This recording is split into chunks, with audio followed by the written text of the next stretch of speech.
Vende eso, vieja loca, y deja de avergonzarme. Eso fue lo primero que me dijo mi hijo cuando su padre llevaba exactamente 22 horas bajo tierra. No un abrazo, no una palabra de consuelo, una orden. El mismo hijo al que su padre le había dejado la hacienda que yo administré durante 29 años con mis propias manos. No supliqué, escuché cada palabra y la guardé donde guardo todo lo que algún día va a importar. Durante 29 años administré cada peso, cada contrato y cada parcela de la hacienda que le dio de comer a nuestra familia. Conozco los números de esas tierras mejor de lo que él conoce su propio nombre. Y lo que Rodrigo no sabía en ese momento era que el sobre que encontré en ese apartamento cambiaría todo el mapa de su vida. En exactamente 21 días comprendería por qué su padre tomó la decisión que tomó. Yo estaría presente para verlo y no diría ni una sola palabra.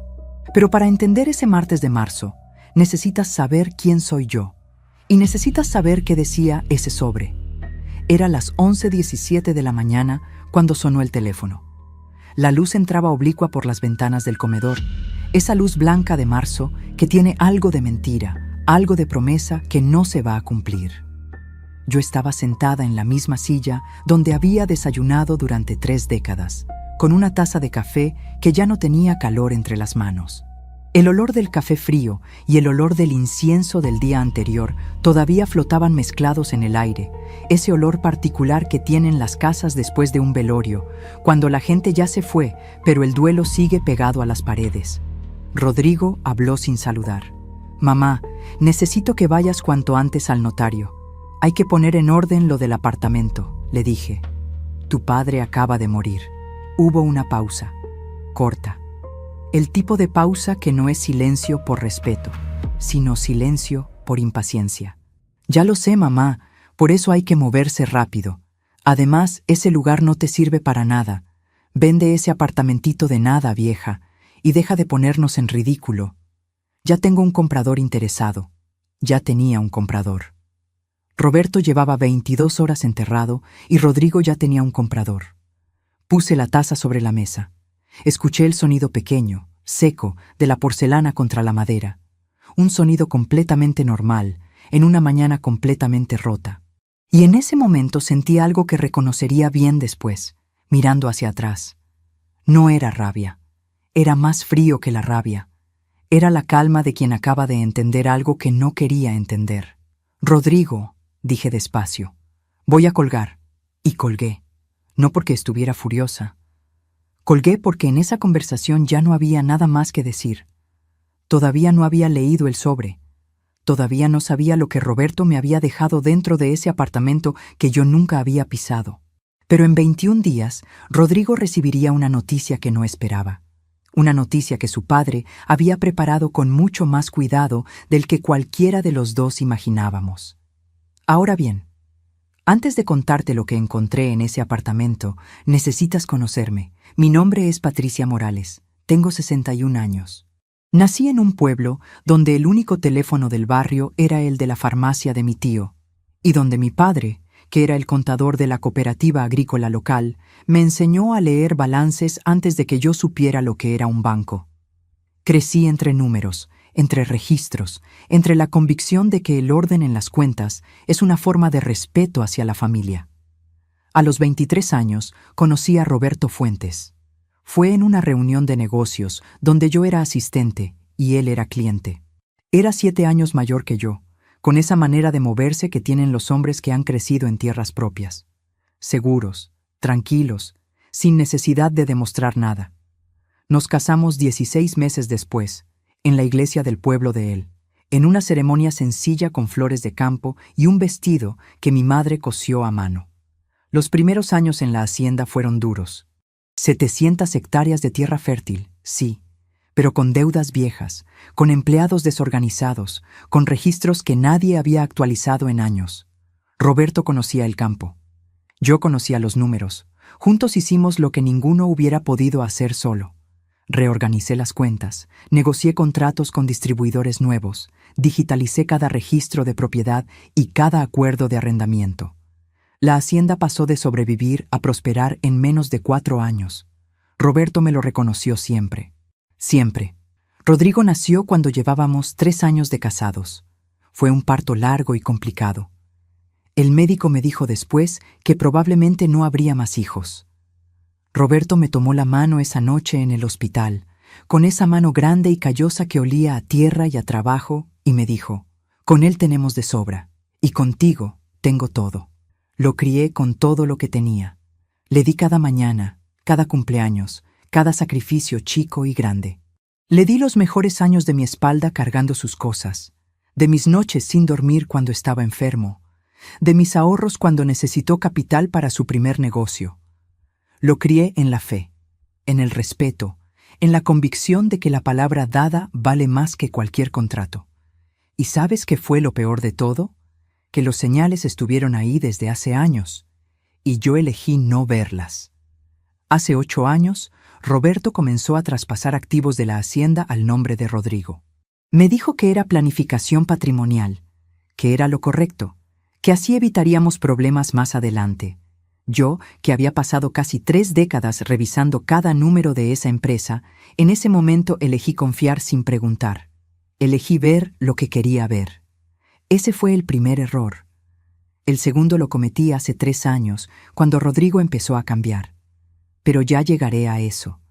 Lo que quiero que entiendas ahora es que ese martes de marzo no fue el inicio de nada.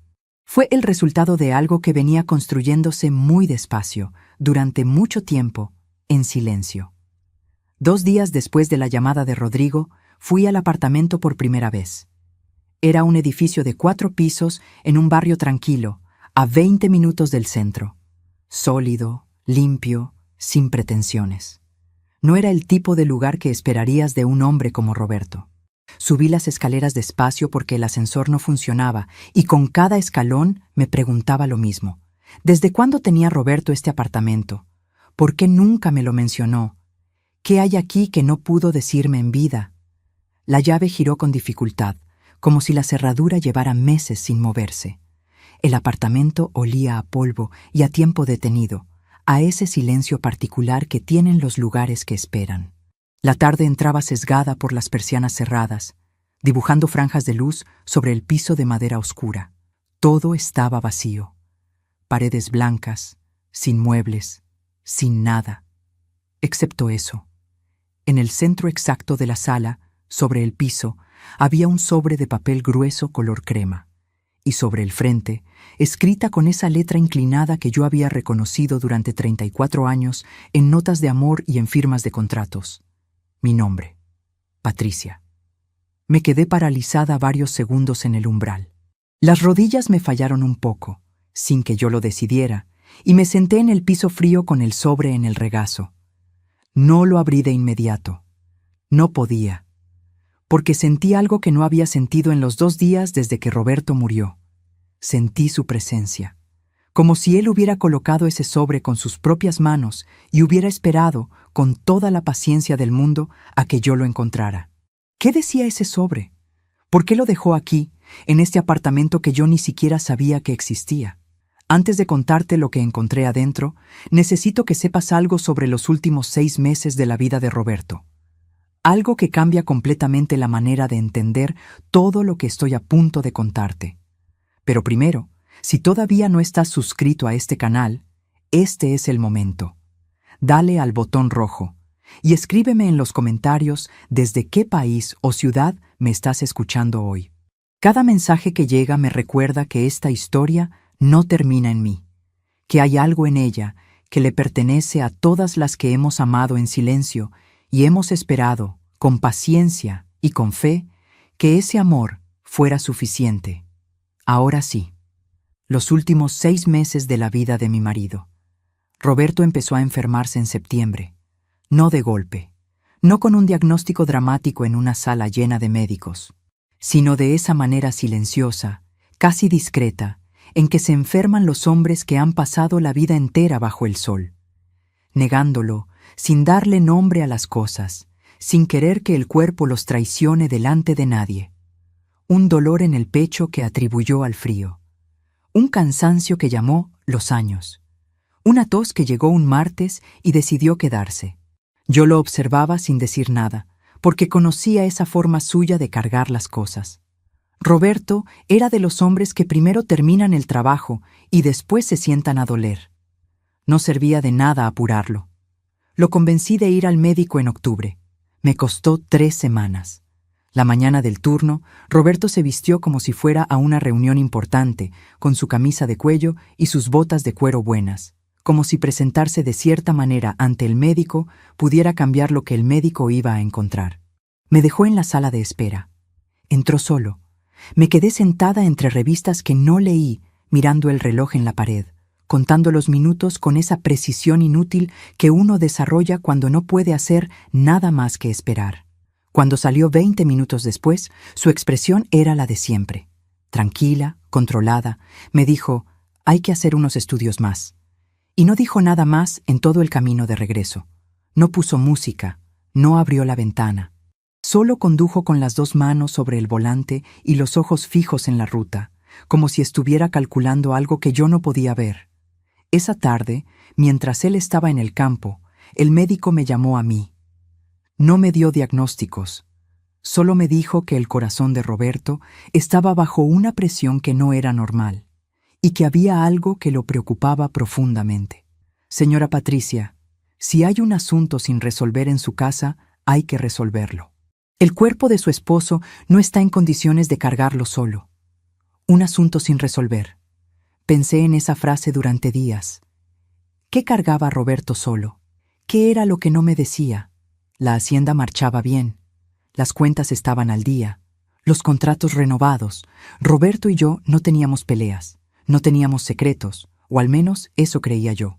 Revisé mentalmente cada conversación del último año, cada silencio, cada noche en que lo había visto quedarse despierto cuando él creía que yo dormía.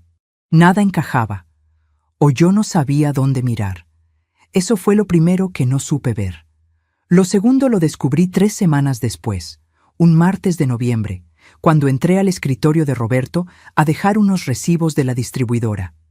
Él había salido a supervisar una reparación en el sistema de riego y había dejado la puerta sin llave, cosa poco habitual en él. Sobre el escritorio, abierta, había una carpeta verde que nunca había visto. Me acerqué sin intención de revisar nada. Solo quería dejar los recibos y salir.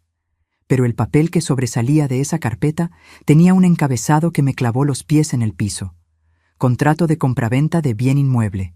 Lo leí en 3 segundos. Una dirección que no reconocí. Un monto, 480,000 pesos. Y abajo, la firma de Roberto, con fecha reciente. 4 meses atrás, Roberto había comprado algo sin decirme nada. Cerré la carpeta. Salí despacio. Pero antes de cruzar la puerta, saqué el teléfono y fotografié ese documento. La misma costumbre que me había enseñado mi padre desde pequeña. Cuando algo no cuadra en los números, guárdalo. No lo analices todavía. Solo guárdalo. Y así lo hice. Guardé la foto en una carpeta sin nombre, en la última página de mi galería, y no la volví a abrir en semanas. A veces la prudencia se parece mucho al miedo. No supe distinguirlos en ese momento. En ese momento, no sabía que acababa de tomar la primera foto de una historia que aún no entendía.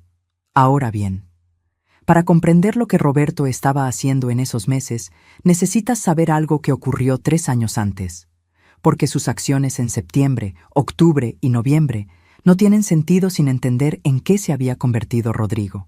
Hace 3 años, Rodrigo se casó con Valeria Cisneros. Valeria era de familia de ciudad, de esas familias con apellido compuesto y maneras aprendidas. No era mala persona, quiero ser justa, pero tenía esa manera de mirar las cosas que tienen quienes crecieron creyendo que el mundo se divide entre lo que vale y lo que no. Y la hacienda, con sus tierras de trabajo y su olor a campo real y sus paredes que contaban 30 años de historia, no encajaba en su categoría de lo que valía. La primera vez que la traje a cenar, miró el comedor con una sonrisa amable que era peor que el desprecio abierto. Le preguntó a Roberto si había pensado en renovar la casa. Roberto le respondió con toda la calma del mundo: Esta casa tiene más historia que dinero, Valeria. Así me gusta. Y ella volvió a sonreír de esa misma manera. Yo serví el café sin decir nada, pero guardé esa sonrisa donde guardo todo lo que algún día va a importar. Esa fue la primera señal, y yo elegí no verla. Después de esa boda, Rodrigo empezó a cambiar de espacio. Primero dejó de venir los domingos. Luego sus mensajes se volvieron cortos, funcionales, sin calor. Cuando llamaba, la conversación duraba exactamente el tiempo necesario para transmitir información. Nunca más. Era como hablar con alguien que te ha borrado de su agenda, pero todavía no ha encontrado el momento de decírtelo. Le di todo a ese hijo. Le di los domingos de misa donde él se dormía sobre mi hombro de pequeño. Le di las noches sin dormir contando su respiración cuando tenía 40 grados de fiebre. Le di los mejores años de mi espalda, de mis manos, de mi tiempo. Le di la hacienda entera, sin condiciones, sin pedir nada. Y me devolvió 5 palabras en un mensaje de Navidad. La última Navidad con Roberto. Rodrigo llamó el 18 de diciembre. Me dijo que vendrían a cenar el 24, que traería a los niños, que quería pasar la noche en la hacienda como cuando era chico. Yo sentí algo que hacía tiempo no sentía: esperanza. Mi hijo estaba volviendo. Preparé todo durante 2 días. Saqué el mantel de hilo que mi suegra me regaló 30 años atrás. Hice el pavo con las especias que Rodrigo siempre pidió desde los 12 años, el ponche con canela y piloncillo, el arroz con leche que le gustaba frío. Roberto ese diciembre estaba más débil que antes, pero se vistió con su camisa de cuello y se sentó en la cabecera con esa paciencia callada que siempre fue la suya. A veces lo miraba desde la cocina y pensaba que había algo en él que no quería que yo viera, algo que sostenía con demasiado cuidado. Esperamos hasta las 9 de la noche.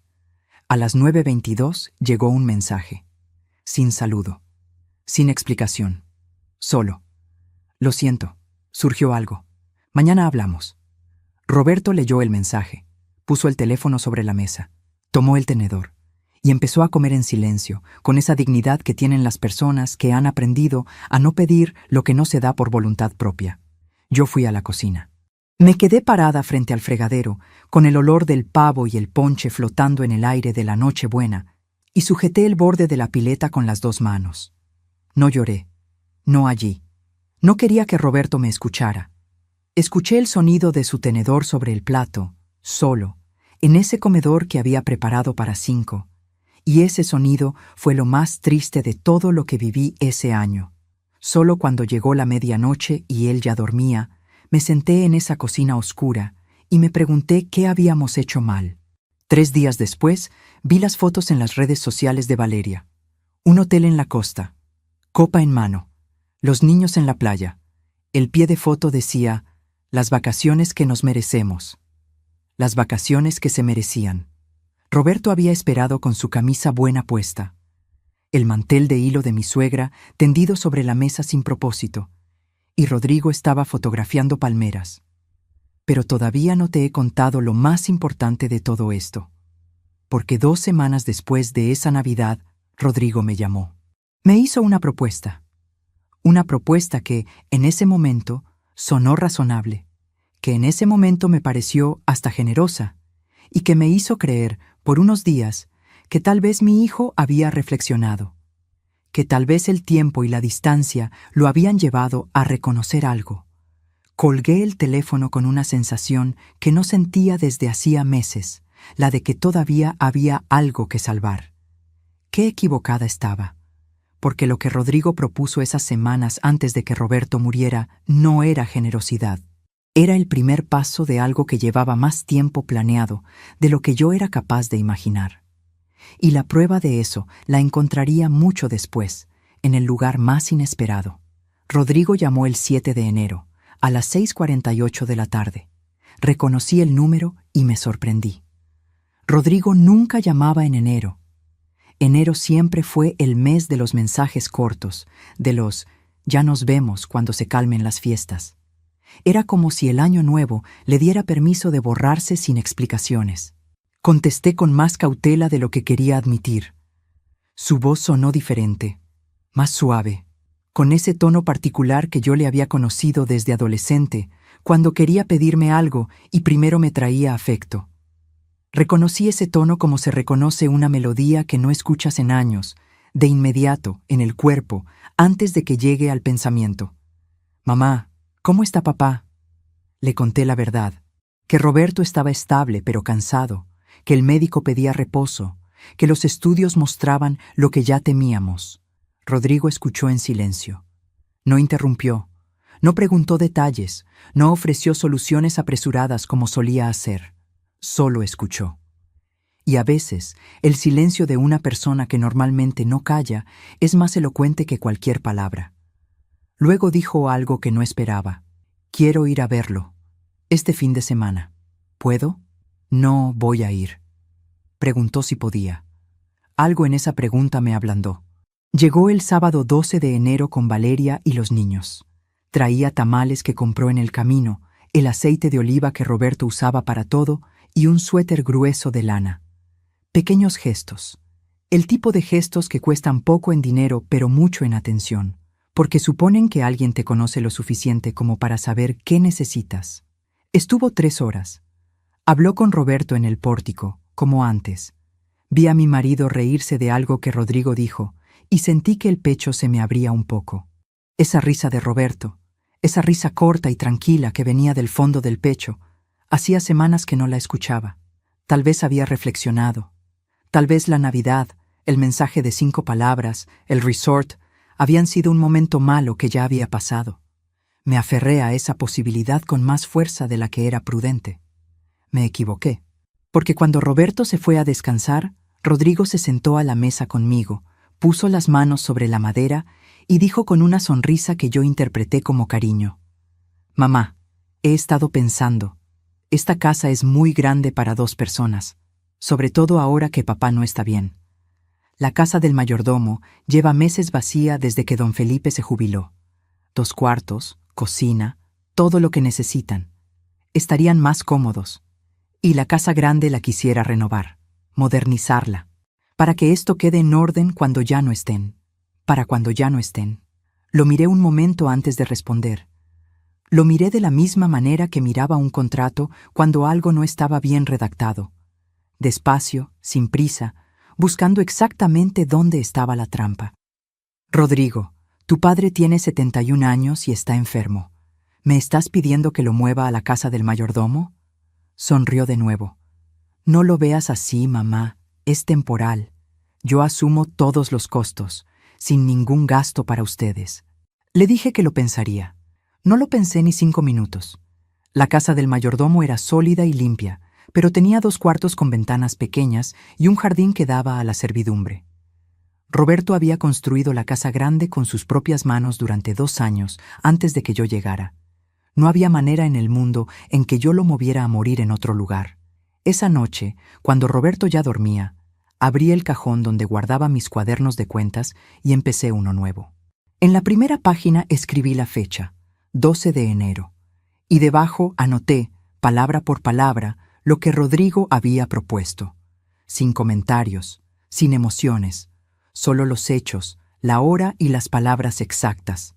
La misma manera en que mi padre me enseñó a llevar un registro, sin opinión, sin interpretación. Los hechos solos. Los hechos no mienten, me decía. Las personas sí. Los hechos, no. Era la segunda anotación que hacía.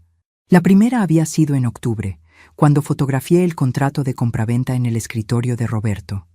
Ahora eran 2 entradas en ese cuaderno. No sabía cuántas más habría. Pero seguí. Enero avanzó sin novedades aparentes. Pero entonces llegó algo que no esperaba. En febrero, Rodrigo empezó a llamar con regularidad. Los miércoles, casi siempre a la misma hora, con una puntualidad que en otras circunstancias me hubiera parecido un gesto de cariño. Preguntaba por Roberto, por la hacienda, por la temporada. Una vez ofreció enviar a un empleado suyo para apoyar la temporada de siembra. Roberto recibía esas llamadas sentado en su silla del comedor, con el teléfono en la oreja y una expresión que yo no sabía bien cómo descifrar. No era incomodidad, no era alegría, era la cara de quien sopesa cada palabra antes de pronunciarla.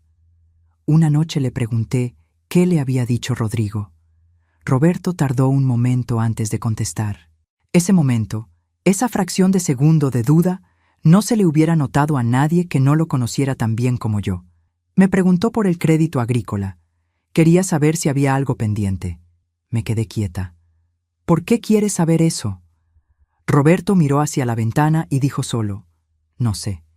Y cambió el tema con esa maestría suya de desviar conversaciones sin que uno se diera cuenta hasta que ya estaba hablando de otra cosa. Era la segunda vez en 2 meses que Roberto cerraba una puerta antes de que yo pudiera asomarme. Debí haber insistido. Debí haber preguntado más, pero elegí respetar ese límite, como tantas veces a lo largo de nuestra vida juntos. Elegí confiar. Confiar en que si había algo que necesitara saber, él me lo diría. 34 años de matrimonio construyen esa clase de fe, y a veces esa fe es la única que le queda a uno cuando el cuerpo ya no tiene fuerzas para dudar. Ese fue otro error que solo comprendí mucho después. Solo faltaban 6 días para que llegara el martes de marzo que cambiaría todo. El miércoles 26 de febrero, Roberto tuvo un episodio. El médico dijo que no era grave, pero requería reposo absoluto y vigilancia constante por al menos 3 días. Llamé a Rodrigo esa misma tarde, solo para informarle. No para pedirle nada, solo porque me pareció que era su derecho saber cómo estaba su padre, independientemente de todo lo demás. Rodrigo llegó al día siguiente con ropa para quedarse. 3 días en la hacienda. Durmió en su cuarto de siempre, el de la ventana que daba al mango viejo que él mismo había plantado a los 9 años. Desayunó con nosotros. Se sentó junto a Roberto en las tardes. El segundo día, lo vi leerle el periódico en voz alta cuando el cansancio no le dejaba a Roberto sostenerlo solo. El tercero, lo vi peinarle el cabello despacio, con cuidado, con esa delicadeza que solo tienen los hijos cuando finalmente recuerdan que sus padres también son personas. Roberto dejaba que lo cuidara con los ojos cerrados, y esa expresión quieta de quien sabe que los gestos pequeños son los únicos que de verdad importan. Me encerré en el baño para llorar sin que nadie me escuchara. Pensé, este es mi hijo, el de verdad, el que estaba debajo de todo lo demás. El que yo crié con cada mañana y cada noche que le di, y todo lo anterior, la propuesta de mudanza, los meses de silencio, la Navidad que nos regaló su ausencia, había sido un extravío. Solo eso. Un extravío. Los hijos se pierden y vuelven. Eso también lo sabía. Me aferré a ese pensamiento con las 2 manos, pero el último día, el sábado 1 de marzo, antes de que Rodrigo se fuera, escuché algo que no debía haber escuchado. Eran las 7:09 de la mañana. Yo bajaba las escaleras y él estaba en el pórtico, de espaldas, hablando por teléfono en voz baja. No me escuchó llegar. No sabía que la ventana del pasillo daba directo al pórtico, que desde ahí cada palabra llegaba clara como si no hubiera pared entre los dos. Dijo, sigue igual. El médico dice que el corazón no aguanta mucho más. Hay que estar listos para cuando pase. El asunto del crédito hay que resolverlo antes de que se complique. Hay que estar listos para cuando pase. No era la voz de un hijo que acaba de pasar 3 días cuidando a su padre. Era el tono de alguien que maneja una situación, como se habla en una junta de negocios. Como habla quien lleva tiempo esperando algo y calcula los pasos siguientes con la frialdad de quien ya tomó la decisión mucho antes. Esa voz no tenía nada que ver con el hombre que le había peinado el cabello a su padre la tarde anterior. Me pegué a la pared del pasillo y no respiré durante varios segundos. El corazón me latía tan fuerte que tuve miedo de que él lo escuchara. Cuando Rodrigo entró a desayunar 10 minutos después, me dio un abrazo y dijo, «Cuídalo bien, mamá. Cualquier cosa, me llamas». Le sonreí. Asentí. No mencioné lo que había escuchado. A veces callar no es cobardía. A veces callar es lo único que te permite seguir mirando con claridad. Cuando su auto desapareció por el camino de tierra, saqué el cuaderno y anoté todo. La fecha, la hora, cada palabra. Era la tercera entrada. Después de eso, cambié algo en la manera de ver las cosas. No fue una decisión consciente. Fue instinto, el mismo que me había enseñado mi padre con los números. Cuando algo no cuadra, no lo fuerces. Solo obsérvalo, documéntalo. El tiempo ordena lo que el momento esconde. Empecé a guardar los mensajes de Rodrigo sobre la hacienda, los comentarios de Valeria sobre lo que vendría después, las preguntas sobre deudas. Todo iba al cuaderno, con fecha y hora, sin interpretación. Mi teléfono tenía capturas de pantalla que nunca le mostré a nadie. Mi carpeta de documentos tenía fotocopias que nunca pedí en voz alta para no levantar sospechas. Era un archivo sin nombre y sin título, igual que el que mi padre me enseñó a construir cuando algo en los registros no cerraba. Silencioso, paciente, completo. Y Roberto, mientras tanto, seguía con sus papeles cerrados en el escritorio. Una tarde, 3 días antes de que muriera, me dijo algo que no entendí en ese momento.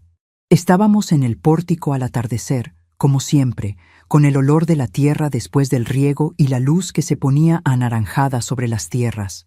Ese atardecer en particular tenía algo de despedida sin que yo supiera todavía de qué. Roberto miró hacia el horizonte y dijo, sin que yo le hubiera preguntado nada, con esa manera suya de hablar, como si continuara una conversación que solo existía en su cabeza. Patricia, hay un lugar que quiero que veas. Cuando yo ya no pueda llevarte, la llave la va a encontrar el notario. Le pregunté de qué lugar hablaba. Sonrió, solo sonrió, con esa sonrisa tranquila que tenía cuando sabía algo que yo todavía no. Y dijo, ya lo vas a saber. No volvimos a hablar de eso. Esa noche me quedé despierta mirando el techo, dándole vueltas a esa frase. Cuando yo ya no pueda llevarte. Roberto nunca hablaba de su muerte en voz alta. Nunca había sido de esos hombres que ponen palabras a las cosas que asustan. Y sin embargo, ahí estaba esa frase, serena, colocada en el aire de la tarde, como quien deja algo sobre una mesa para que otro lo encuentre. 4 días después, el martes 4 de marzo, Roberto murió. Murió de madrugada, en paz, en su cama, con la mano dentro de la mía. Sin drama, sin palabras de despedida, porque Roberto nunca necesitó palabras para decir lo que sentía. Solo apretó mi mano una vez, con fuerza, y después ya no apretó más. La habitación estaba en silencio. Afuera, los pájaros todavía no habían empezado. Era esa hora oscura que viene antes del amanecer, cuando el mundo aún no decide si seguir o no. El llanto me llegó despacio, como llegan las cosas que son demasiado grandes para el cuerpo. Primero como presión en el pecho, luego como temblor en las manos, luego ya sin control, sola en esa habitación que olía a él, que iba a seguir oliendo a él durante semanas, que me iba a doler de maneras distintas cada vez que entrara. Lo que no sabía todavía, lo que entendería semanas después, era que Roberto había pasado los últimos 6 meses de su vida haciendo algo por mí con más amor y más claridad que cualquier palabra que hubiera podido decirme. Mientras yo documentaba en silencio lo que Rodrigo planeaba, él construía en silencio lo que yo iba a necesitar. Los dos, sin saberlo, habíamos estado trabajando en la misma dirección, desde lados distintos del mismo mapa. ¿Alguna vez alguien que amabas profundamente intentó protegerte de algo y tú solo lo entendiste cuando ya era tarde para agradecérselo? Escríbelo en los comentarios. Quiero leerlo. Esas historias me recuerdan que el amor verdadero no siempre habla en voz alta. A veces trabaja en silencio, en silencio, en silencio. A veces el mayor acto de amor que alguien puede darte es uno que no podrás ver hasta que lo necesites. Solo faltaban 23 días para que Rodrigo recibiera lo que su padre había pasado meses preparando. Y yo, todavía, no tenía ni idea de lo que decía ese sobre. El velorio de Roberto duró toda la noche del martes. Vinieron vecinos, trabajadores de la hacienda, amigos del pueblo que no habíamos visto en años. La sala olía a claveles blancos y a cera de vela. Alguien puso café en la cocina desde temprano y no dejó de haber café en toda la noche. Yo estaba sentada cerca del ataúd, recibiendo abrazos de gente que decía cosas buenas y verdaderas sobre Roberto. Palabras de quienes lo habían conocido trabajar, de quienes habían recibido su mano extendida cuando la necesitaron. Rodrigo llegó a las 9 de la noche con Valeria.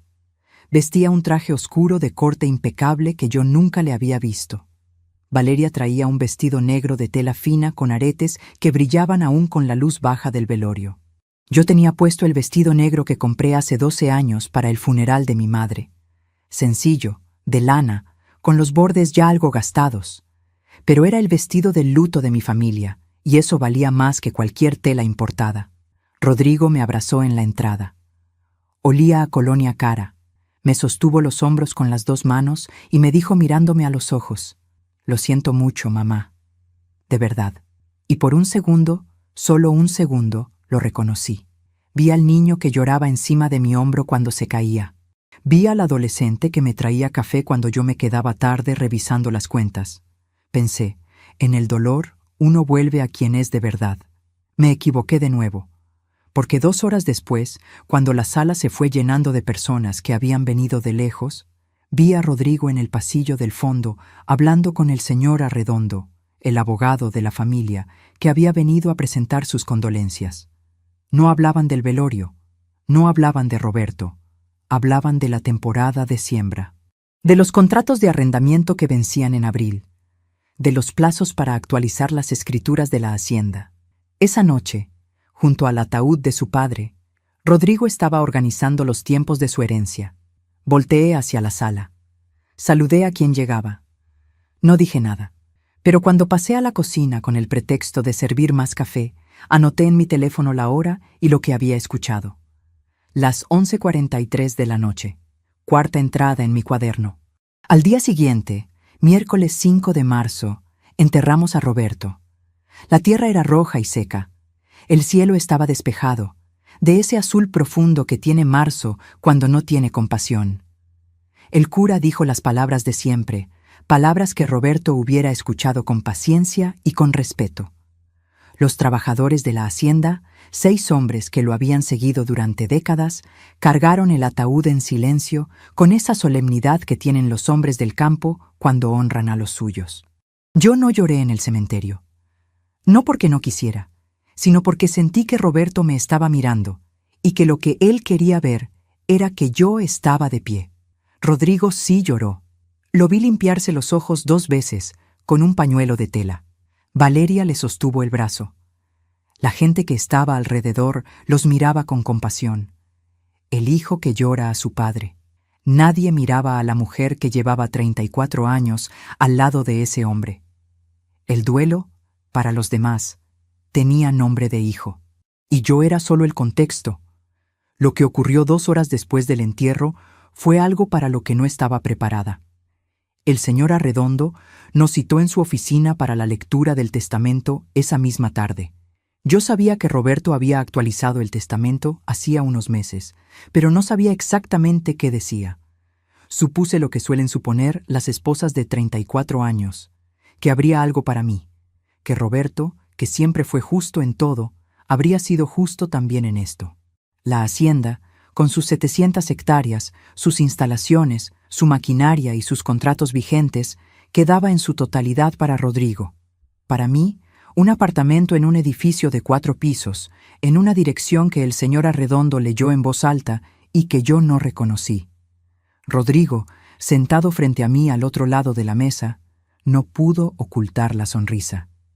La bajó hacia la mesa, pero yo la vi. Duró exactamente 3 segundos antes de que volviera su cara de circunstancias. Valeria no sonrió, solo apretó con suavidad la mano de su esposo.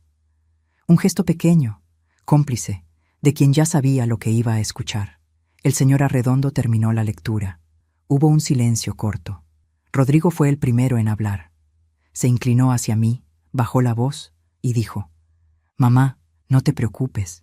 El apartamento lo podemos resolver enseguida. Yo te ayudo con los trámites y te doy una parte del dinero para que estés bien. No te voy a dejar sola». Respiré despacio. Lo miré y pensé, tal vez esto es su manera de compensar. Tal vez hay una salida digna para los dos. 2 horas después, mientras yo seguía en la oficina del notario firmando documentos, llegó un mensaje de Rodrigo. 5 palabras. Ya hablé con el comprador. El mismo día del entierro de su padre. No respondí. Guardé el teléfono, terminé de firmar. Le agradecí al señor Arredondo.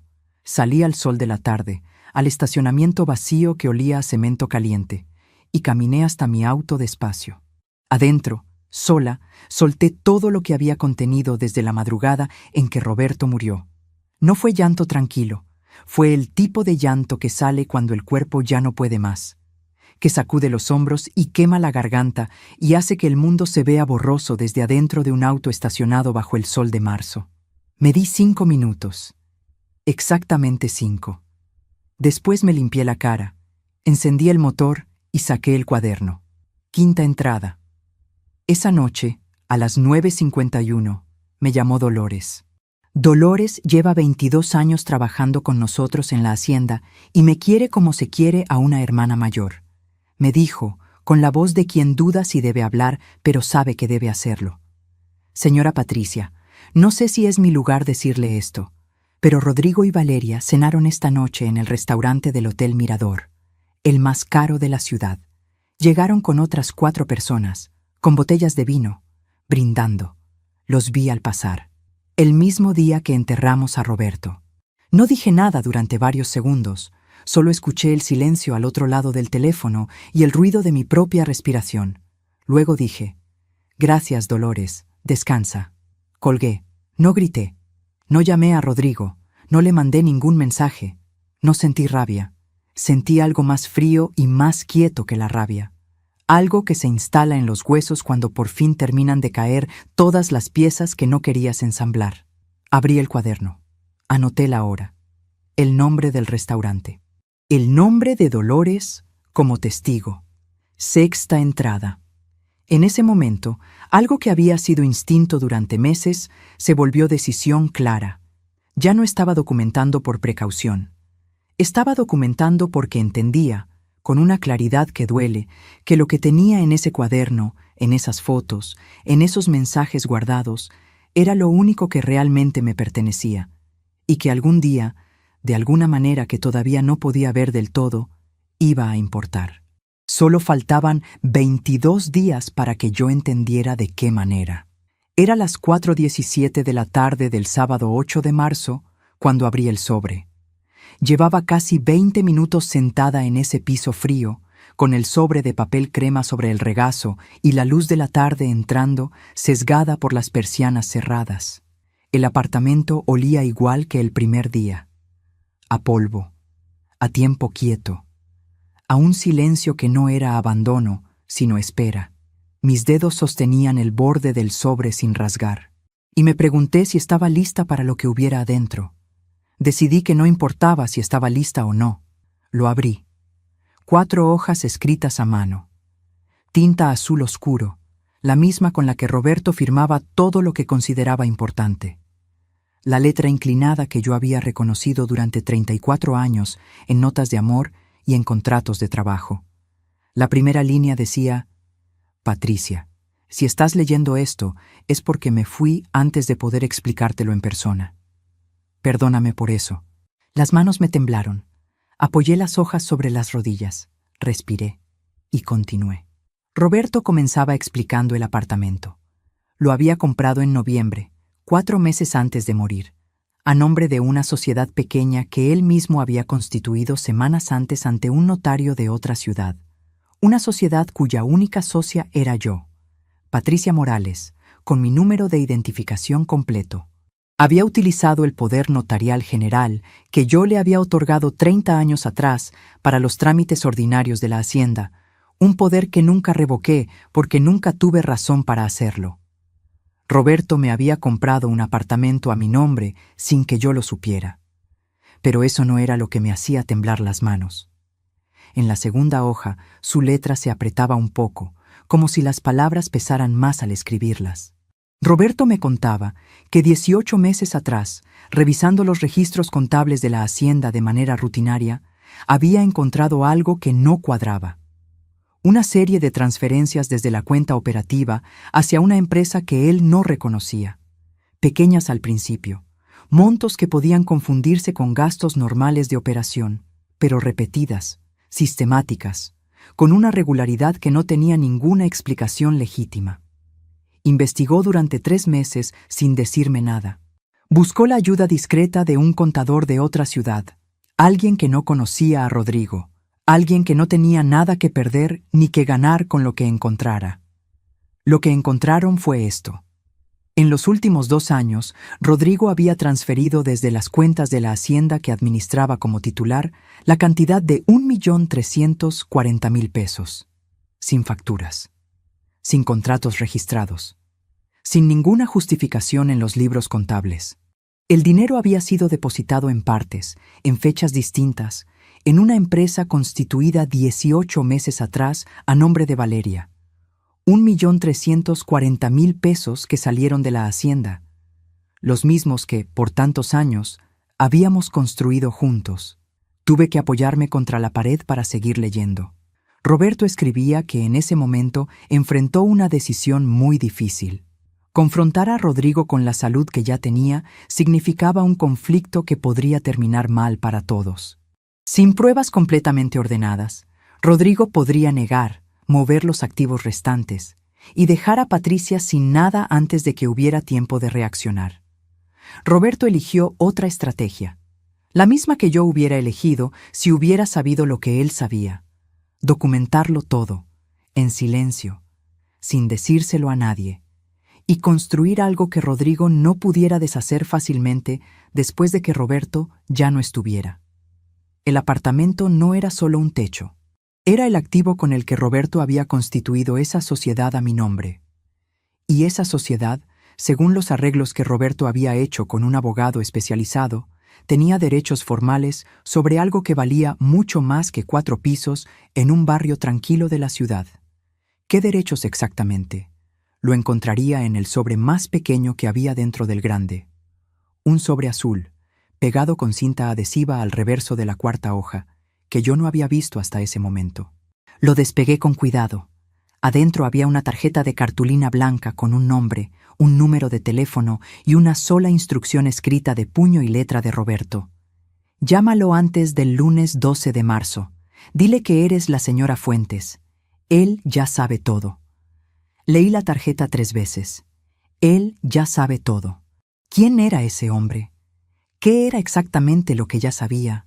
¿Desde cuándo Roberto había estado construyendo esto, en silencio, mientras yo pensaba que simplemente estaba enfermo y descansando en su escritorio con la puerta cerrada?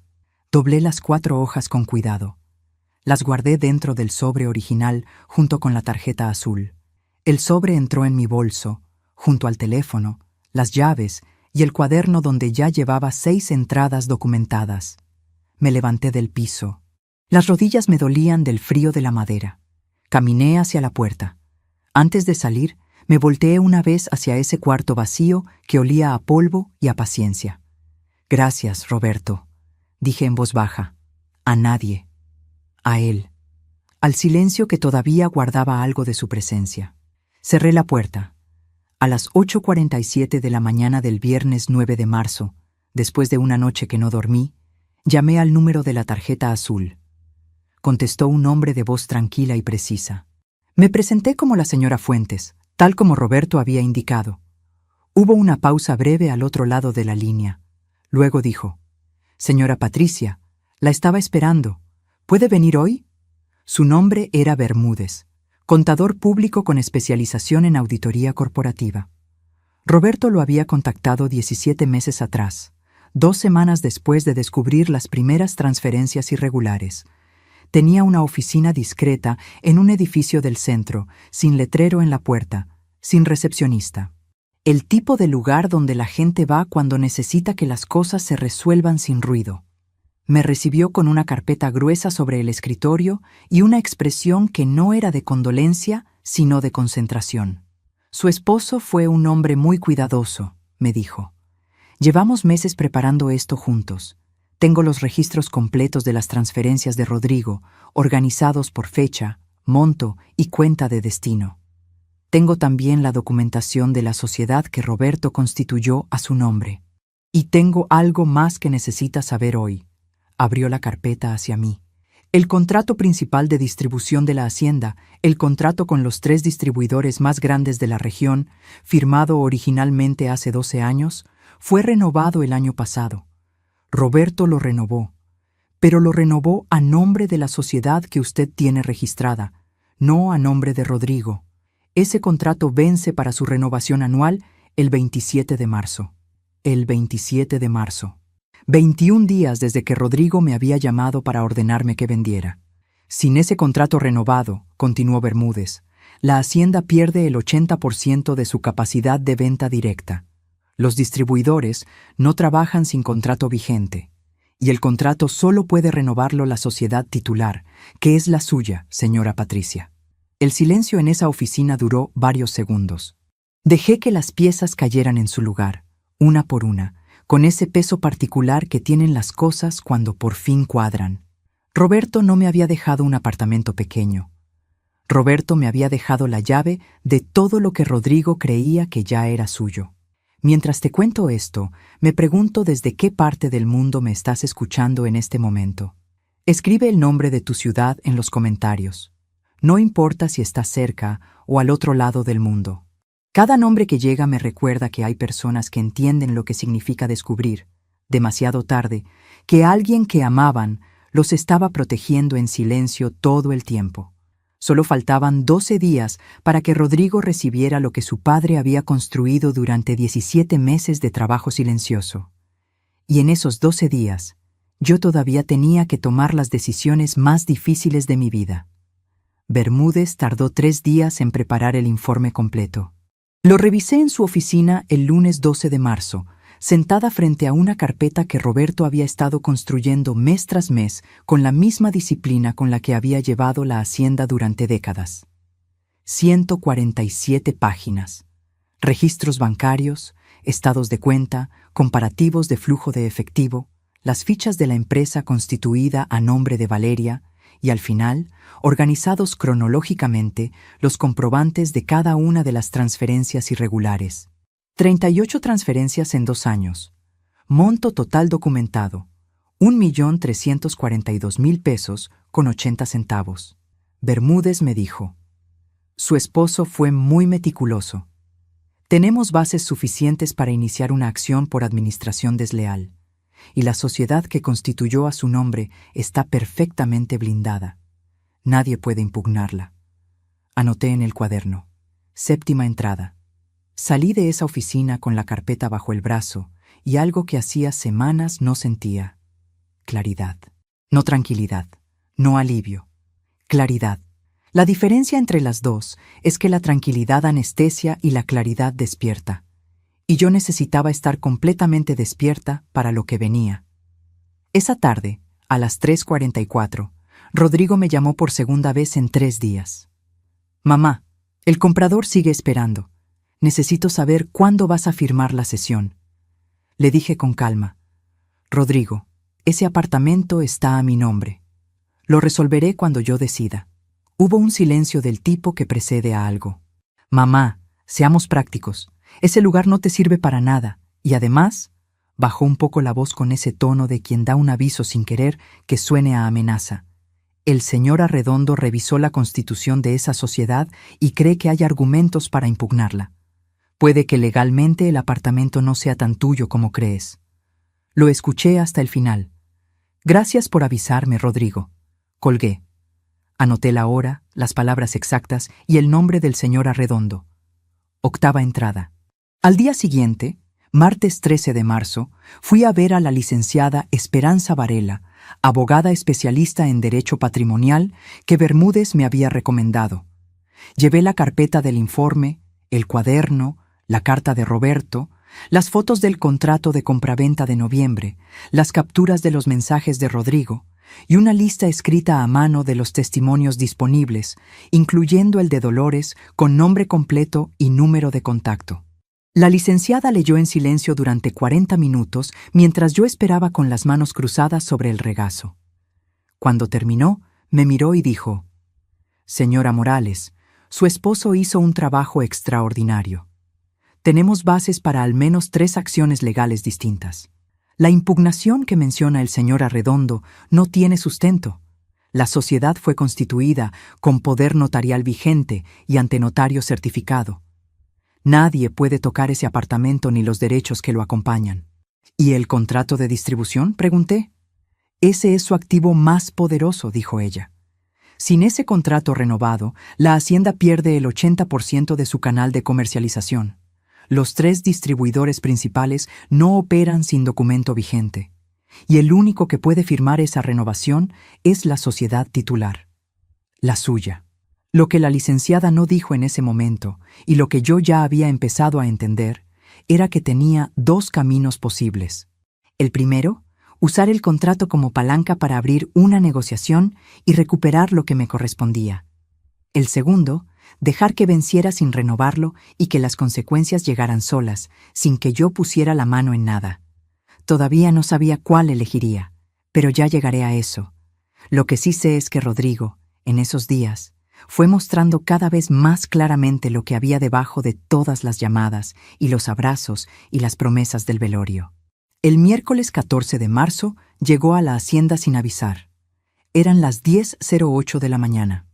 Llegó con Valeria y con el señor Arredondo, y me dijo que venían a revisar el inventario de la propiedad, como parte de los trámites de transferencia formal. Valeria llevaba un cuaderno de notas y caminó por las habitaciones de esa casa que yo había limpiado durante 30 años, mirando cada rincón con la expresión de quien está calculando precios en un remate. El señor Arredondo anotaba. Rodrigo me miraba de vez en cuando, con esa mezcla de impaciencia y culpa de quien sabe que está haciendo algo que no está del todo bien, pero sigue haciéndolo de todas formas. No dije nada. Lo seguí por cada cuarto en silencio, con las manos cruzadas detrás de la espalda. Cuando llegaron al escritorio de Roberto, Valeria lo abrió. Me detuve en el umbral. Mis manos, detrás de la espalda, se apretaron la una a la otra con una fuerza que ellos no vieron. La mandíbula la mantuve quieta. Los ojos los mantuve sin expresión. Por dentro, algo ardió, pero no allí, no frente a ellos. Hay una promesa que una mujer se hace a sí misma cuando aprende que la dignidad no es lo que los demás te dan, sino lo que tú decides no dejar que te quiten. Y yo tenía esa promesa desde los días en que me senté en el piso frío de un apartamento vacío y leí la letra de mi marido por primera vez. Cuando se fueron, 3 horas después, cerré la puerta de la hacienda y me senté en la silla de Roberto en el comedor, la misma donde él había esperado a Rodrigo en Navidad, con su camisa de cuello y su paciencia intacta. Y ahí me permití sentir todo lo que había contenido esa mañana. Le di 34 años a esta casa. Le di cada número que la salvó cuando estaba en deuda. Le di cada contrato que yo negocié y que sostiene hoy la operación que Rodrigo cree que ya es suya. Le di los distribuidores, las cuentas ordenadas, los registros digitalizados, los acuerdos renovados. Le di cada mañana sin quejarme, cada sacrificio sin nombrarlo, cada silencio que elegí para que la paz de esta familia durara un día más. Y Valeria abrió los cajones de Roberto como si ya le pertenecieran. Ya no. Los días que siguieron los dediqué a ordenar todo lo que tenía. Cada documento en su lugar, cada fecha verificada, cada peso documentado. La carpeta de Bermúdez con sus 147 páginas, el cuaderno con 9 entradas, la carta de Roberto con sus 4 hojas de tinta azul, las capturas de pantalla de los mensajes de Rodrigo sobre el comprador, las fotos del contrato de compraventa de noviembre, el testimonio escrito de Dolores con fecha y firma, los registros del restaurante del Hotel Mirador de la noche del entierro de Roberto, y la opinión jurídica de la licenciada Varela, en papel membretado, firmado y sellado. Todo en una carpeta azul oscuro que guardé debajo de mi cama, en la hacienda que todavía era mi casa. El 20 de marzo, Rodrigo intentó algo que no esperaba. Me llamó a las 7:51 de la mañana con voz suave, casi arrepentida. Me dijo que había hablado con Valeria, que los dos habían reflexionado, que él sabía que las cosas no habían salido bien desde la muerte de su padre y que quería remediarlas. Me ofreció una cantidad por el apartamento, pagada en 2 partes, más que generosa, dijo, para que puedas vivir tranquila el resto de tu vida. Me quedé escuchando en silencio. Por un momento, solo un momento, Sentí el peso de todo lo que había cargado sola desde marzo. La tentación de soltar, de firmar y cerrar, y no tener que enfrentar nada más. Pero entonces recordé algo que Roberto había escrito al final de su carta, en la última línea de la cuarta hoja, con una letra más pequeña que el resto, como si la hubiera agregado al final cuando ya creía que había dicho todo. No vendas lo que construiste. Nunca fue solo mío. Respondí. Lo voy a pensar, Rodrigo. Colgué. 10ª entrada en el cuaderno. No lo pensé. El 25 de marzo, a las 6:33 de la tarde, Rodrigo me llamó una vez más. Su voz era diferente, menos segura, como si algo hubiera empezado a moverse en su interior sin que supiera bien de dónde venía. «Mamá, necesito que hablemos, en persona, mañana», le dije. «Está bien, mañana». Colgué. Me quedé quieta en la cocina con el teléfono en la mano y la luz de la tarde entrando por la ventana que yo había limpiado cada semana durante 30 años. La misma ventana desde donde había visto alejarse a Rodrigo cientos de veces. Mañana sería el día. 27 de marzo. El día en que el contrato de distribución vencía. El día en que todo lo que Roberto había construido en silencio durante 17 meses y todo lo que yo había documentado con paciencia durante los últimos, iba a encontrar su momento. Esa noche no dormí. No porque tuviera miedo, sino porque hay decisiones que merecen una noche entera de vigilia. Decisiones que uno no toma a la ligera, no porque sea débil, sino porque sabe exactamente el peso de lo que viene y elige cargarlo de todas formas. Y yo lo sabía. El martes 26 de marzo amaneció con lluvia. Una lluvia fina y persistente, de esas que no hacen ruido pero mojan todo, que se meten por las ventanas si las dejas entreabiertas y que tienen ese olor particular de tierra mojada y pasto fresco que la hacienda siempre supo bien. Pero esa mañana no lo disfruté. Me levanté a las 5:31, me vestí con cuidado, desayuné de pie frente a la ventana de la cocina con un café que terminé completo, y a las 8:15 saqué la carpeta azul oscuro de debajo de mi cama. Rodrigo había dicho que vendría a las 10. A las 9:52 escuché su auto en el camino de tierra mojado. Solo. Sin Valeria. Sin el señor Arredondo. Solo él. Eso fue lo primero que me dijo algo. Entró con el paraguas todavía goteando. Traía ropa informal, camisa azul, pantalón de mezclilla, como cuando venía a ver a su padre los domingos de hace años. No sé si fue consciente o no, pero me lo dije. Nótalo. Y lo noté. Se sentó a la mesa del comedor, la misma donde habíamos desayunado 34 años de domingos. Olía a lluvia y a esa colonia cara que usaba siempre, y el contraste con el olor a café recién hecho y a madera vieja de esa mesa me resultó extraño, como dos tiempos distintos que no terminaban de encajar. Le serví café sin preguntar. Lo tomó con las 2 manos. Hubo un silencio de varios segundos. Solo la lluvia sobre el techo, ese sonido continuo y tranquilo que no tiene la menor idea de lo que pasa debajo. Luego dijo, «Mamá, gracias por recibirme». Lo miré sin decir nada. Sé que las cosas entre nosotros no han estado bien, y sé que parte de eso es culpa mía. Bajó la vista al café un momento. Pero necesito que entiendas que todo lo que he hecho ha sido para poner en orden lo que papá dejó. Para que la hacienda funcione bien. Para que tú estés bien. Para que yo estuviera bien. No sonreí. No respondí. Solo lo dejé hablar. El apartamento, mamá. El comprador tiene una oferta definitiva y no puede esperar más. Con ese dinero puedes renovar tu cuarto aquí en la hacienda, vivir tranquila, sin preocuparte por nada. Yo me encargo de todo lo demás. Yo me encargo de todo lo demás.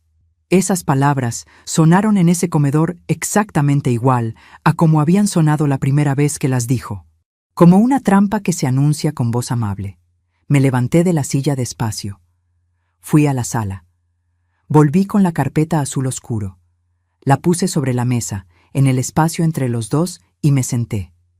Rodrigo la miró. Luego me miró a mí. «¿Qué es eso?»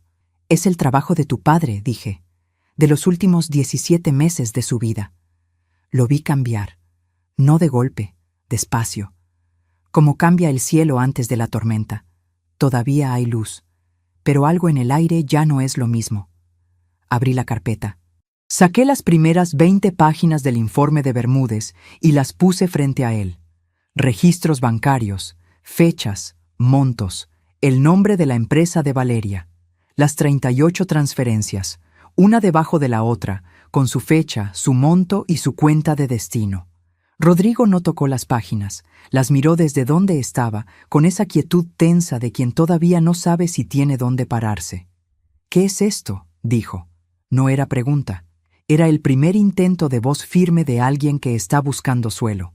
38 transferencias, respondí con calma. En 2 años, 1.342.000 pesos.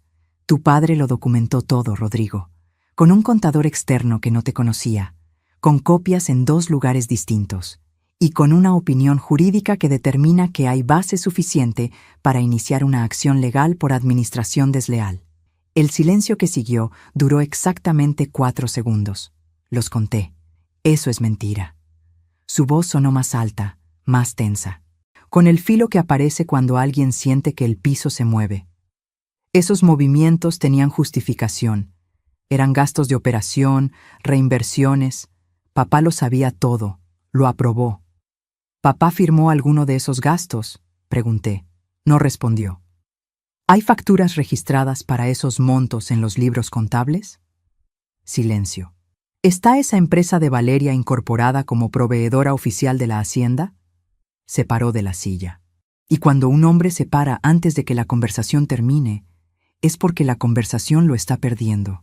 No puedes hacerme esto, mamá. Soy tu hijo. Lo miré desde mi silla, sin moverme. Las manos planas sobre la mesa, completamente quietas. Con esa calma que no es resignación, sino poder que ha decidido no apresurarse. Rodrigo, dije despacio, siéntate. No porque se lo ordenara, sino porque esa voz, esa calma que Roberto me había visto usar en 30 años de negociaciones difíciles, era la más honesta que tenía. Se sentó. Le dije, hay algo más que necesitas saber. El contrato de distribución principal de la Hacienda, el que te permite vender a los 3 distribuidores mayores de la región, los que representan el 80% de los ingresos. Vi algo cruzar su cara. No era rabia, era el primer destello real de miedo. Ese contrato fue renovado por tu padre en octubre, pero lo renovó a nombre de la sociedad que constituyó en noviembre. La misma sociedad con la que compró el apartamento que me pediste que vendiera hace 22 días. La misma cuya única titular soy yo. El sonido de la lluvia sobre el techo era lo único que existía en ese comedor. El contrato vence mañana, dije, a las 9 de la mañana, y solo yo puedo renovarlo. Rodrigo no habló. Los músculos de su mandíbula se movieron. Vi sus manos, sobre la mesa, cerrarse despacio en puños que después aflojó. Vi sus ojos recorrer las páginas, la carpeta, la sala, la ventana con la lluvia, como si buscara un lugar donde aún hubiera piso firme. No lo encontró. «¿Qué quieres?», dijo por fin. La voz le salió baja, distinta, limpia de todo lo que había traído esa mañana. Era la primera vez en semanas que Rodrigo me hablaba sin un plan detrás. No respondí de inmediato. Lo dejé estar en esa pregunta el tiempo suficiente para que entendiera que ya no era él quien conducía esta conversación. «Hoy no te voy a decir lo que quiero», respondí. «Hoy vine para que supieras lo que existe. Mañana, cuando llame a los distribuidores, vas a entender el resto». Me levanté. Recogí las páginas del informe. Las devolví a la carpeta azul. Caminé hacia la cocina para preparar más café, dejándolo sentado en esa silla, en esa mesa, en esa casa que él creía completamente suya. Lo escuché levantarse varios minutos después. Escuché sus pasos en el pasillo. Escuché la puerta principal abrirse y cerrarse. Escuché su auto arrancar en el camino de tierra mojado. Y escuché claramente el silencio que dejó detrás. Lo que Rodrigo no sabía todavía era que esa misma noche, a las 8:47, recibiría un correo electrónico. La licenciada Varela lo había preparado esa tarde. Una notificación formal dirigida a él y al señor Arredondo, con copia al notario de la ciudad y a los 3 distribuidores principales. Un documento de 4 páginas que explicaba, con precisión jurídica y sin adornos, la situación del contrato, la existencia del informe de auditoría y los derechos de la sociedad titular. 4 páginas que cambiarían el peso de la conversación de mañana. Esa noche, a las 9:12, Rodrigo me llamó. No contesté. A las 9:43 me mandó un mensaje. Solo 2 palabras. Necesitamos hablar. Puse el teléfono boca abajo sobre la mesa de noche. Apagué la luz y me quedé en la oscuridad escuchando la lluvia que seguía cayendo sobre el techo de la hacienda, sobre la tierra de Roberto, sobre todo lo que íbamos a resolver mañana. Mañana, 27 de marzo, las 9 de la mañana. El miércoles 27 de marzo me levanté a las 4:58 de la madrugada, no porque el despertador sonara, sino porque había algo en ese día que no dejaba seguir acostada. Esa sensación parecida a la víspera de un viaje largo, el cuerpo que ya está listo antes que la mente. Me vestí con más cuidado del que me había vestido en semanas. El vestido azul marino que Roberto me había regalado en nuestro 30 aniversario. Sencillo, de corte recto, sin ningún adorno. Roberto me lo había elegido él mismo, cosa que rara vez hacía, y cuando me lo dio dijo: «Te hace ver como lo que eres». Nunca le pregunté qué quiso decir con eso. Esa mañana, parada frente al espejo con la luz todavía azul de las 5 de la mañana, lo entendí. Antes de salir, pasé por el escritorio de Roberto. Me detuve frente a él. La madera olía igual de siempre, a barniz viejo y a papel, y a esa cosa indefinible que tienen los muebles que han sido usados con respeto durante muchos años. Le puse la mano encima, plana, como lo habría puesto él. «Ya», le dije en voz baja. Solo eso. Salí de la hacienda a las 7:49 de la mañana. En el camino, con las tierras de marzo pasando por la ventana y el sol todavía bajo y amarillo sobre el horizonte, pensé en la última línea de la carta de Roberto. «No vendas lo que construiste, nunca fue solo mío». Y entendí, con la claridad que llega cuando ya no hay prisa, que esa frase no era solo sobre el apartamento. Era sobre 34 años de trabajo silencioso. Era sobre cada número que puse en orden, cada contrato que negocié, cada mañana que me levanté antes que nadie para que esa hacienda siguiera funcionando. Roberto lo había visto todo, cada cosa que yo creí que pasaba desapercibida. Lo había visto, lo había guardado, y al final lo había puesto en papel con tinta azul para que yo lo leyera cuando más lo necesitara. A las 6:17 de la mañana tenía 16 mensajes de Rodrigo en el teléfono. El primero llegó a las 9:02 de la noche anterior, 2 horas después de que la licenciada Varela envió la notificación formal. El último, a las 2:34 de la madrugada. Los tonos fueron cambiando a lo largo de la noche, de la confusión a la rabia, de la rabia al argumento, del argumento a algo que empezaba a parecerse a la súplica. Guardé el teléfono en el bolso y seguí manejando. A las 8:43 llegué a la oficina de la licenciada Varela. Bermúdez ya estaba, con su café y su expresión de siempre, concentrada, sin drama innecesario. Sobre la mesa, perfectamente organizados en 3 juegos separados, estaban los documentos que habíamos preparado juntos: el contrato de renovación, el acuerdo de reconocimiento de deuda con plan de pago supervisado y la notificación formal de inicio de proceso ante las autoridades, lista para presentarse si ninguna otra vía prosperaba. 3 caminos. A las 9:02, Rodrigo llamó. «Mamá, dame 1 hora antes de que firmes cualquier cosa». «Estoy en la oficina de la licenciada Varela», le dije. «Si quieres hablar, ven aquí». 3 segundos de silencio. «Voy». Llegó a las 9:41, solo, sin Valeria, sin el señor Arredondo, con la misma camisa del día anterior, arrugada en los hombros de alguien que no había dormido. Tenía los ojos cansados y esa manera de moverse que yo no le había visto desde que era muy joven, desde los días en que venía a pedirme perdón por algo que había roto o dicho de más. Se sentó frente a mí, la licenciada Varela a mi izquierda, Bermúdez a mi derecha. Rodrigo los miró a los dos, luego me miró a mí. «Mamá», dijo, con una voz que no era la del velorio, ni la del inventario, ni la de ninguna de las llamadas de las últimas semanas. No sabía que papá tenía todo esto preparado. No respondí. Las transferencias fueron una decisión que tomé con Valeria. Creíamos que era la manera más eficiente de reinvertir. Sé que estuvo mal. Sé que debí decírselo a papá. La licenciada habló entonces con la precisión que tienen los abogados buenos cuando presentan los hechos sin adornos. Señor Rodrigo, independientemente de la intención, los hechos documentados configuran una irregularidad grave. Su madre tiene frente a ella esta mañana 3 opciones. Puede renovar el contrato bajo un acuerdo de reconocimiento de deuda con plan de pago. Puede no renovar el contrato y dejar que los distribuidores busquen nuevos proveedores, lo cual interrumpe la operación de la hacienda en días. O puede presentar el informe de auditoría ante las autoridades competentes e iniciar un proceso formal. Rodrigo no quitó los ojos de mí. Y fue en ese momento cuando me hice la pregunta que había estado evitando hacerme desde hacía semanas. ¿Qué quería yo hacer realmente con todo esto? Tenía en mis manos algo que podía destruirle la vida por completo. El informe de Bermúdez, llegando a las autoridades, significaría un proceso legal de consecuencias gravísimas para él y para Valeria. Sin el contrato, la hacienda colapsaría en semanas.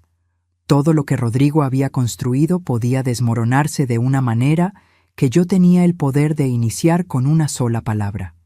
Pensé en el velorio, en su traje impecable y el olor a colonia cara mientras su padre estaba en el ataúd. Pensé en los cajones de Roberto abiertos por Valeria. Pensé en el mensaje de 5 palabras la noche de Navidad. Pensé en Roberto comiendo solo con su camisa de cuello, sin decir ni una sola palabra de reproche. Y me pregunté qué diferencia había entre hacerle daño porque lo merecía y hacerle daño porque yo podía. Y descubrí que no quería ninguna de las dos cosas. ¿Tú qué habrías hecho en ese lugar? Con el daño recibido, con todas las pruebas en la mano, con el poder real de hacer que cada cosa que esa persona hizo tuviera consecuencias irreversibles. ¿Habrías apretado hasta el fondo?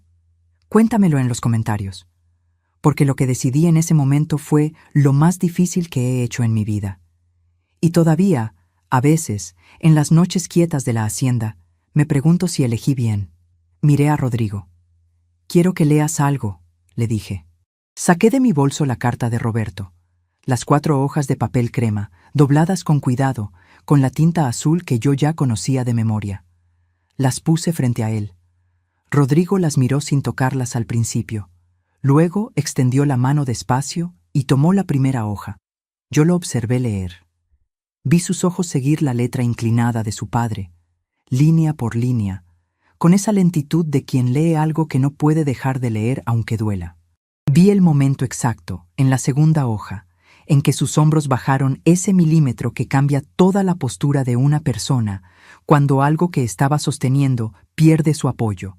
Vi sus labios moverse levemente en algunas frases, como hace uno cuando las palabras le hablan directamente. Vi sus manos sostener las hojas con una delicadeza que no había visto en él en meses. Leyó las 4 hojas en silencio. Cuando terminó, las dejó sobre la mesa con cuidado, como se dejan las cosas que no pueden romperse más de lo que ya están. Nadie habló durante casi 1 minuto, solo el sonido suave del tráfico de la ciudad afuera, solo la luz del 27 de marzo entrando limpia por la ventana. «¿Cuándo lo escribió?», dijo Rodrigo por fin, con la voz de alguien que acaba de recibir algo que no se puede devolver. «En enero», dije, 2 meses antes de morir. Lo vi apretar los ojos. No lloró en ese momento, pero estuvo muy cerca, y yo no aparté la mirada porque había aprendido en esas semanas que la compasión y la firmeza no son opuestas, que se pueden sostener juntas si uno sabe quién es. Tu padre no te escribió a ti en esa carta, Rodrigo. Te escribió a mí, pero lo que dijo de ti no fue rabia, fue dolor. Y hay una diferencia muy grande entre las dos cosas. La rabia quiere destruir. El dolor quiere entender. Rodrigo asintió una sola vez, despacio. «Voy a firmar el contrato de renovación», le dije, «a cambio de un acuerdo de reconocimiento de la deuda con un plan de pago que la licenciada va a supervisar. El informe de auditoría no llega a ninguna autoridad mientras ese acuerdo se cumpla. La hacienda sigue operando. Eso es lo que quiero. La licenciada empujó el documento de acuerdo hacia Rodrigo. Él lo leyó. Tardó varios minutos, página por página, con esa lentitud de quien finalmente lee lo que antes esquivaba. Luego tomó el bolígrafo y firmó. Yo firmé después, en mi espacio, con la misma calma con que había firmado 34 años de contratos al lado de Roberto, sin apresuro, sin triunfo visible, con la seriedad de quien sabe que lo que está haciendo importa y que lo que importa no necesita celebración. Cuando los sellos quedaron en orden y la licenciada organizó las copias, Rodrigo no se levantó de inmediato. Se quedó mirando la mesa. Luego me miró, y en su cara vi algo que no había visto en todo ese tiempo. Vi al hombre que entendía, con precisión y sin salida, lo que había perdido. No la hacienda, no el contrato, no el dinero, sino algo que no tiene precio en ningún documento y que no se recupera con ningún plan de pago. La confianza de su padre, el respeto que se hereda cuando se actúa con honra y se pierde para siempre cuando uno elige de otra manera. «Mamá», dijo, «lo siento». Lo miré durante un momento largo, y le dije, «Lo sé, y tu padre también lo sabía. Por eso preparó todo esto de la manera en que lo preparó, no para destruirte, para darte la posibilidad de elegir bien cuando llegara el momento». Se paró de la silla, se acomodó la camisa. Se detuvo un segundo en la puerta, de espaldas a mí, con la mano en el marco. No dijo nada más. Salió. Me quedé sentada en esa silla después de que la puerta se cerró. La licenciada y Bermúdez hablaban en voz baja, revisando los documentos. La luz del 27 de marzo entraba entera por la ventana, sin lluvia, con ese azul limpio y generoso que tiene el cielo cuando la tormenta ya pasó. El café de la máquina olía a café de máquina, que no es lo mismo que el café de la hacienda. Pero en ese momento me supo mejor que ningún otro. Lo que yo nunca le diría a Rodrigo, lo que elegiría guardar para mí sola, era esto. El informe de auditoría de Bermúdez tenía 3 partes. Rodrigo había leído el resumen. Las otras 2 partes, las que detallaban los movimientos de los últimos 6 meses antes de la muerte de Roberto, eran considerablemente más graves de lo que él suponía. La licenciada me lo había dicho en privado la tarde anterior. Si ese expediente completo llegaba a las instancias correctas, las consecuencias para Rodrigo y Valeria excedían con mucho el plan de pagos que acabábamos de firmar. Elegí no usarlo. No por debilidad, no porque no tuviera el derecho, sino porque Roberto, en la última línea de su carta, me había escrito: «No vendas lo que construiste, nunca fue solo mío». Y yo entendí que construir también significa decidir qué no destruyes cuando tienes el poder de hacerlo. Que la dignidad no solo es cómo te comportas cuando te hacen daño, también es cómo te comportas cuando puedes devolvérselo. Saqué el teléfono, fotografié los documentos firmados sobre la mesa, no por desconfianza, sino porque mi padre me enseñó desde pequeña que lo que importa merece estar documentado. Y ese día, el 27 de marzo, importaba. Han pasado 4 meses desde el 27 de marzo. El apartamento ya no huele a polvo ni a tiempo detenido. Huele a café de las mañanas, a la planta de albahaca que puse en la ventana de la cocina hace 6 semanas, y a ese perfume suave que tienen los espacios cuando alguien los vive con cuidado.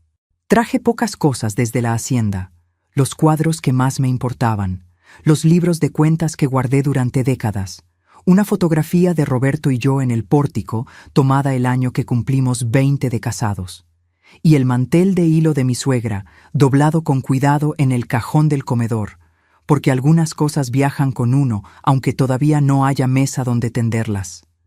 La hacienda sigue operando. El plan de pagos avanza. La licenciada Varela supervisa cada cuota. Rodrigo cumple. Eso también importa. Fue el señor Tomás, el encargado del edificio, quien me contó algo que yo no sabía. Me lo dijo una tarde de julio, mientras yo regaba la albahaca y él subía a revisar una tubería del piso de arriba. Se detuvo en el umbral con esa incomodidad de quien no sabe si debe hablar, pero siente que debe hacerlo. «Señora Patricia, ¿puedo decirle algo?». Le dije que sí. El señor Roberto venía seguido, 2, 3 veces al mes, desde hace más de un año, siempre solo. Llegaba por las mañanas, abría el apartamento y se quedaba un rato. A veces 1 hora, a veces más. No traía nada. No hacía nada especial. Solo se sentaba, miraba por la ventana y después se iba. La última vez que vino fue en febrero. Yo lo vi salir y le pregunté cómo estaba. Me dijo: «Bien, Tomás, estoy preparando algo para la persona más importante de mi vida». Me quedé quieta con la regadera en la mano y el olor de la albahaca en el aire. Roberto venía aquí a pensar. A 20 minutos de la hacienda, a 1 hora de Rodrigo y de los contratos y de los médicos, Roberto venía a este apartamento vacío a sentarse en el piso frío, igual que yo lo hice el día que encontré su sobre, y a mirar por la ventana las mismas franjas de luz que yo vi cuando lo abrí. Había estado viniendo meses antes de morir, construyendo en silencio, sin decirme nada. No porque no confiara en mí, sino porque Roberto siempre fue así. Construía primero, hablaba después. Y cuando no había tiempo para hablar, construía de todas formas y dejaba que las cosas hablaran por él. Ese día cerré la ventana, puse la regadera, me senté en la silla del comedor y me permití llorar de una manera que hacía mucho tiempo no me permitía. No el llanto del dolor ni el del miedo, sino el otro, el que llega cuando uno entiende que fue amado de verdad, con acciones reales y silenciosas, por alguien que ya no está para verlo entender. Me di el tiempo que necesité. Después me sequé los ojos, me serví un café y me quedé mirando por esa ventana que Roberto había mirado tantas veces desde ese piso vacío que hoy ya no está vacío. Lo que aprendí en todo esto no lo aprendí el día que firmé los documentos. Lo aprendí mucho más despacio, en las semanas y los meses que siguieron, en las mañanas de este apartamento que poco a poco dejó de oler a tiempo detenido y empezó a oler a vida. Aprendí que el amor verdadero no siempre habla. A veces trabaja, a veces guarda. A veces construye en silencio lo que sabe que va a necesitarse cuando ya no esté para darlo en persona. Aprendí que la sangre no garantiza el respeto. El respeto se decide, se construye con actos pequeños y cotidianos, y se pierde también con actos pequeños y cotidianos. A veces sin que ninguno de los dos lo note hasta que ya es tarde. Aprendí que hay una diferencia enorme entre perdonar y olvidar, que se puede elegir no destruir a alguien y al mismo tiempo no volver a darle el lugar que tenía, que eso no es amargura. Es simplemente la realidad de lo que pasa cuando se rompe algo que era frágil, y que vivir con esa realidad sin que te consuma por dentro es, también, una forma de dignidad. Yo elegí cuidar lo que construí en silencio. Yo elegí documentar cuando pude haber callado. Yo elegí confiar en el trabajo invisible de un hombre que me amó durante 34 años sin hacer ruido. Yo elegí no destruir cuando tuve el poder de hacerlo. Y hoy vivo en el apartamento que ese hombre preparó para mí con 17 meses de amor callado y una sola instrucción: que no vendiera lo que construimos juntos. No lo vendí. Rodrigo me llamó hace 3 semanas, no para pedirme nada, solo para preguntar cómo estaba. Hablamos 10 minutos. Fue poco, fue incómodo, fue honesto. Cuando colgué, me quedé con el teléfono en la mano, mirando la fotografía de Roberto en la pared y pensé, tal vez esto también es empezar. No a olvidar, no a fingir que nada pasó, sino a ver si, con el tiempo y con la verdad ya sobre la mesa, queda algo que valga la pena construir de nuevo. No lo sé todavía. Hay cosas que el tiempo responde y que la prisa no puede adelantar. Si mis nietos algún día escuchan esto, quiero que sepan algo que yo aprendí demasiado tarde. La familia no es solo la que comparte un apellido. Es la que elige quedarse cuando las cosas se ponen difíciles. La que trabaja en silencio para protegerte. La que escribe 4 páginas con tinta azul para que tengas dónde pararte cuando el suelo se mueva. Cuiden a esas personas. Nótenlas antes de que se vayan. Vende eso, vieja loca, y deja de avergonzarme. Esas fueron las palabras con las que empezó todo esto. No lo vendí. Y lo que encontré en ese piso frío, en ese sobre con mi nombre escrito a mano, fue algo que ningún comprador hubiera podido pagarme. La prueba de que un hombre me había amado con hechos, en silencio, hasta el último día que tuvo. Todas las mañanas, antes de hacer el café, paso la mano por el marco de esta ventana, la misma desde donde Roberto miraba las franjas de luz mientras pensaba en mí. Y pienso en todo lo que nos quedó sin decir. En todo lo que, sin embargo, quedó dicho de la única manera que importa. Con hechos, con cuidado, con tiempo, con un sobre en el centro de un piso frío, con una llave que giraba con dificultad, con la letra inclinada de un hombre que supo amar como saben amar quienes no necesitan palabras para hacerlo, construyendo en silencio para que, cuando ya no estén, uno tenga dónde pararse.